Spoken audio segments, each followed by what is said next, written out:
somewhere along the way, between the time that we got into veterinary school and then we got into practice, we decided that we had to be perfect at everything. And you may hear me say that and say, I don't really think I have to be perfect. But I got to tell you, it's showing up in the way that you practice and the stress that you carry around, for sure. And I think it's also a lot of what's at the root of the anxiety that we have and the worry that we entertain every single night when we go home from work, or at least most nights. And so for some examples of that, I wanted to kind of go back and take a look at and think about like why this isn't even necessary. It's this thing that we've just kind of hung on to. Somehow we think that because we're doctors or veterinary technicians, you know, whatever we're doing in the veterinary space, in the professional space, that when people come in and request our services, that we are then required to deliver perfection.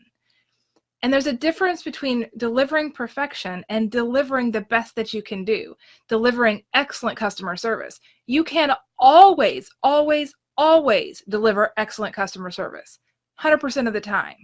Always can do that.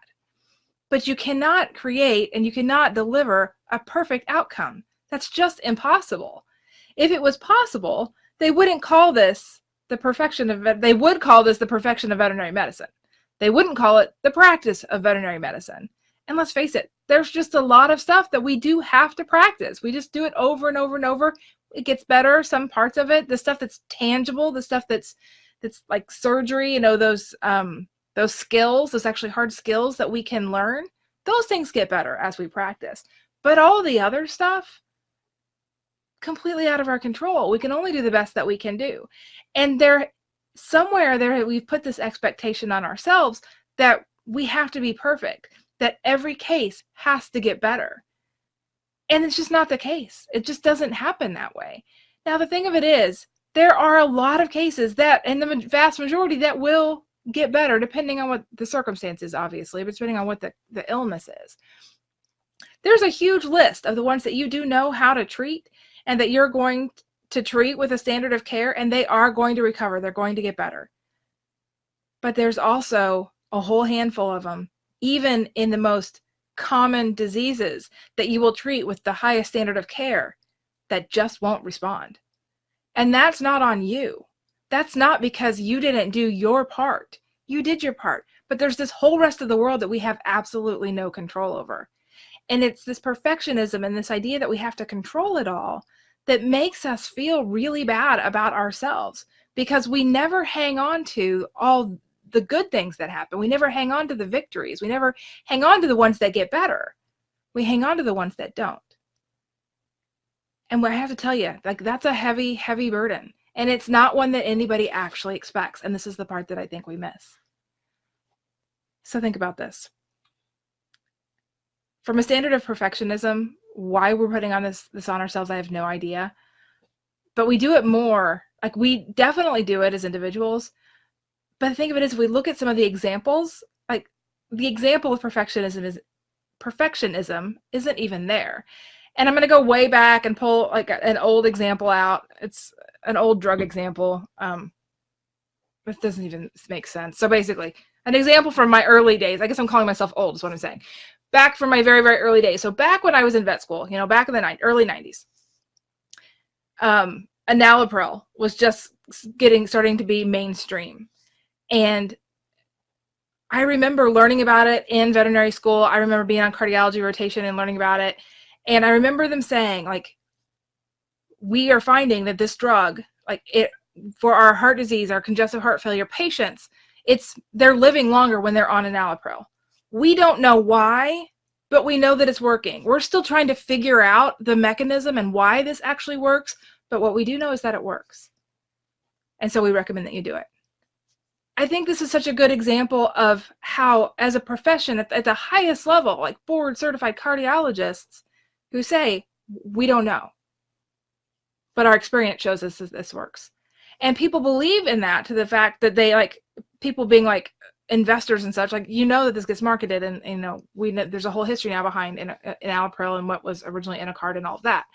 My point in bringing this up is that they were okay with the I don't know why.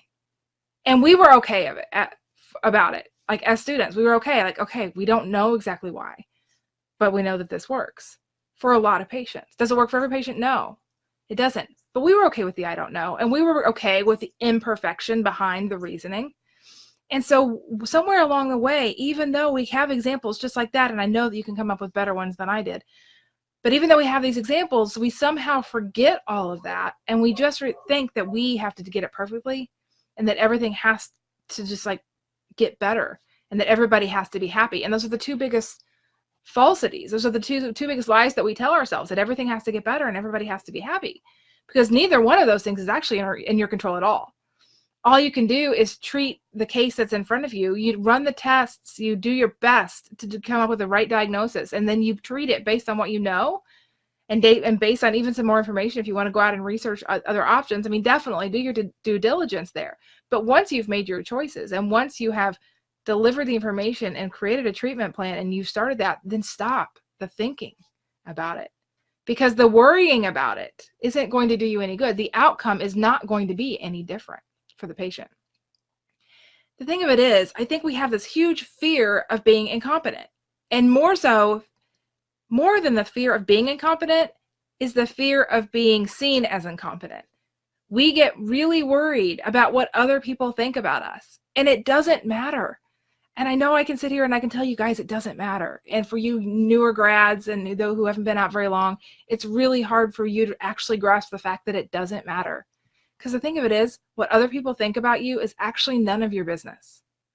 That's a really hard one to swallow. Where you're going to find your confidence in veterinary medicine and in this profession and actually in your whole entire life is actually within yourself. It's in finding what you are comfortable with. It's with knowing that you are doing the very best that you can do, and that's all that you can do. As long as you're doing the best you can and you're doing it with good intent, then the rest of it is really not for you to worry about. Because as soon as we start focusing on trying to make people think certain things about us or trying to put all these safeguards in place so that other people do think certain things about us or don't think other things about us, then it just becomes exhausting. It's way beyond anything that's actually possible. And you're taking on this huge burden of not only trying to control your own mindset and emotions and your mood and your happiness and all that, but then also being in charge of everybody else's. I mean, that's crazy. There's just no way to do that. And it's such a huge burden. And when you put that on yourself and then you view it through the lens of perfectionism, if I would have done a better job, then they would be happy. If I would have done a better job, that animal would have lived. If I would have done a better job, whatever, like fill in the blank. Like, it doesn't really work that way. You do the best job that you can. You learn from every single outcome for sure. Don't willy-nilly just go and make the same mistakes. If you know something doesn't work, then don't do that again. Like, be smart about it. But don't be so hypersensitive to it that you actually just make yourself miserable. And the thing of it is that our clients aren't expecting us to be perfect.